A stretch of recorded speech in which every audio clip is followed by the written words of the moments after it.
Al-Kafi Salatullah ala syafi salamullah salamullah bimuhyiddin khallisna minal balwa ya Allah.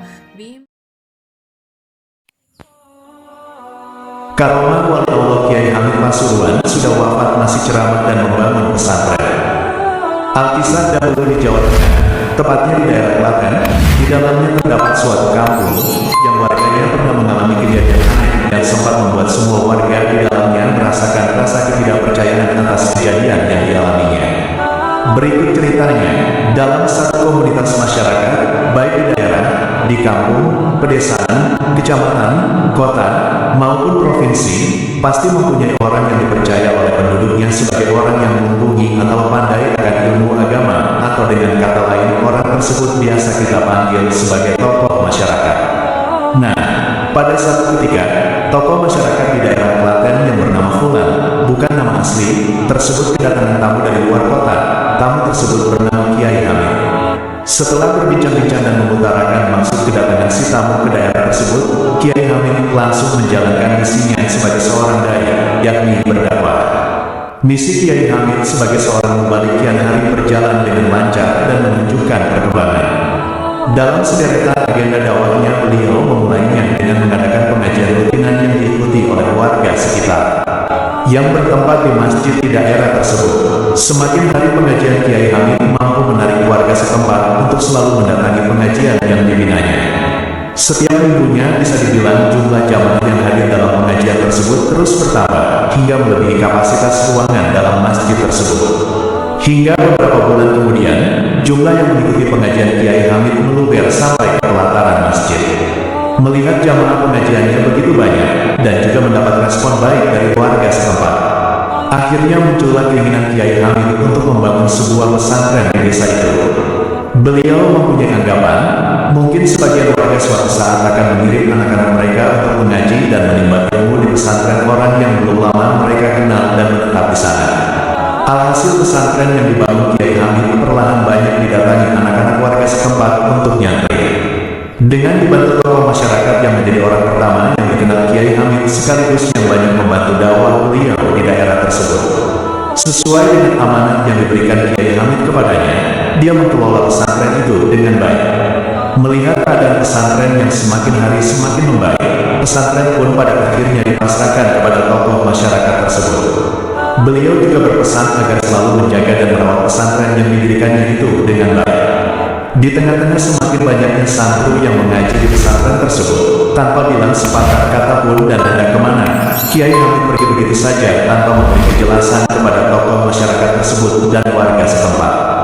2 tahun silam telah berlalu, kepergian Kiai Hamid pun dari daerah tersebut menimbulkan tanda tanya dan mendorong rasa penasaran tokoh masyarakat untuk mengetahui keberadaan orang yang telah banyak berjasa di daerahnya tersebut. Dia ingat, sebelum pergi meninggalkan kampungnya 2 tahun lalu, Kiai Hamid pernah menuliskan sebuah alamat kepadanya. Setelah mencari kertas yang berisikan alamat yang ditulis Kiai Hamid, dia baca dan menganalisa di daerah mana alamat tersebut berada. Dan yang tertulis di dalamnya adalah alamat Ponpes Salafiyah Pasuruan. Dia pun tanpa berpikir panjang berencana untuk mendatangi pondok tersebut. Keesokan harinya, ia jadi berangkat ke Pasuruan. Setelah sampai di Pasuruan, ia pun kesana kemari dan muter-muter mencari alamat yang ada di sobekan kertas itu, hingga pada akhirnya alamat yang dimaksud ketemu. Sesampainya di dalam pondok, dia menanyakan ke salah satu santri tentang Kiai Hamid. Santri yang ditanya pun sempat kaget dan heran. Namun, kebetulan dia tahu bahwa salah satu kiainya itu adalah seorang wali besar. Jadi, kalau saat ini ada orang yang mencari Kiai Hamid, mungkin orang tersebut pernah bertemu di daerah lain. Karena orang tadi bertanya rumah Kiai Hamid, lantas dia menyarankan untuk sowan ke Kiai Idris, yang saat itu menjadi nadir atau pimpinan pondok. Sesampainya di dalam Kiai Idris, dia langsung bercerita panjang lebar semua yang terjadi 2 tahun silam di desanya. Kiai Idris yang dari tadi hanya menjadi pendengar tidak percaya dan juga heran. Apa benar yang diceritakan bapak itu? Kata Kiai Idris kepada Fulan tadi. Iya betul, sungguh saya bertemu dengan Kiai Hamid. Lawang saya juga sering salaman dengan beliau. Beliau juga sempat mendirikan sebuah pesantren di sana, tapi ditinggal begitu saja selama 2 tahun. Makanya itu saya kemari untuk menanyakan kepada Kiai Hamid, mengapa pondoknya di Sangkau ditinggal? Jelas si Fulan. Saya tadi kaget dan tidak percaya dengan cerita sampean, karena Kiai Hamid sudah lama meninggal. Ungkap Kiai Idris, memang Anda ini siapa? Kau berani bilang kalau Kiai Hamid sudah wafat? Tanya si Fulan sambil menunjukkan rasa tidak terima terhadap apa yang telah dikatakan Kiai Idris kepadanya. Saya putra Kiai Hamid, jawab Kiai Idris santai. Kini gantian si Fulan tadi yang tidak percaya dan heran. Kalau Anda masih tidak percaya Kiai Hamid itu sudah meninggal, mari ikut saya akan tunjukkan makam beliau kepada sampean, kata Kiai Idris yang berusaha meyakinkan si Fulan. Tanpa berpikir panjang, si Fulan pun langsung mengiyakan ajakan beliau.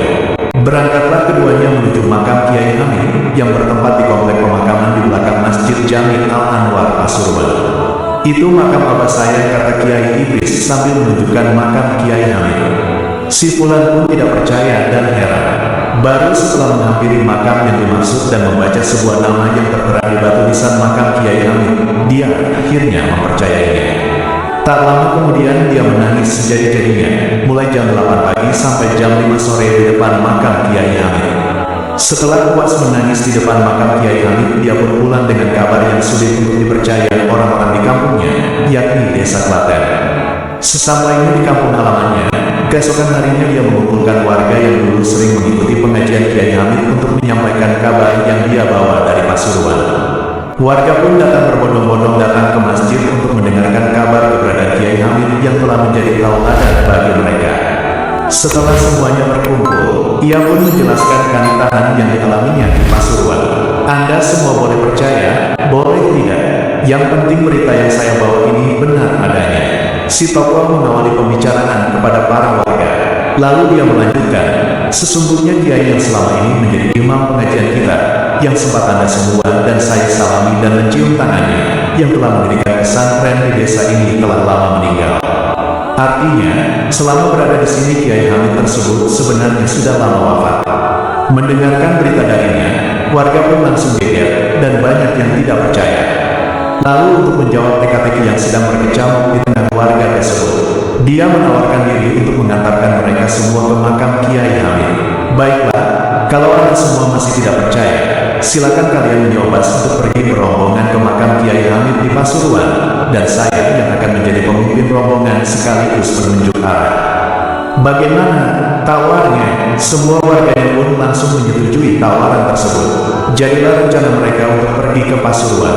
Setelah melewati perjalanan yang begitu panjang, akhirnya rombongan yang ingin mencari tahu kebenaran berita yang disampaikan tokoh masyarakat mereka itu.